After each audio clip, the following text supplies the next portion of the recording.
उसमें आए हुए हैं और उस हवाले से हम कुछ इनसे जो कीमती पत्थर हैं इनके हवाले से हम इनसे पूछेंगे। तो इरशाद भाई, ये जो है ना आपका, ये कितने अरसे से आप ये काम कर रहे हैं? जहांगीर भाई, मैं तकरीबन कोई 15-20 साल से इसमें इस शुबे में हूँ। अच्छा और कई किस्म की कॉलोनियाँ आई हैं हमारे पास, हमने बेची भी हैं अच्छा। और आती रहती हैं। मैं आपको कुछ चंद चीज़ें हाँ मैं बताएं, दिखाना चाहता हूँ सर पत्थरों आपको। के बारे में बताएं जी, बिल्कुल। मैं चंद चीज़ें आपको दिखाना चाहता हूँ। मेरे पास कुछ क्वालिटियाँ हैं जो मैं फर्दर मुफर्दन आपको एक एक करके बताता रहूँगा। सर ये हमारे पास है फ़िरोज़ा।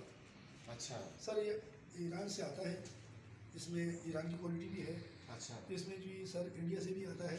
ठीक है। इंडिया के बहुत मशहूर शहर है नशापुर, अच्छा सर ठीक वहाँ है। से भी आता है। सही है। और मगर ये जो है ये ईरान की क्वालिटी है फ़िरोज़ा। अच्छा और सर ये एक दूसरा फ़िरोज़ा है, ये देख लें। ये भी फिरोजा है? सर ये भी फ़िरोज़ा है, ये उसकी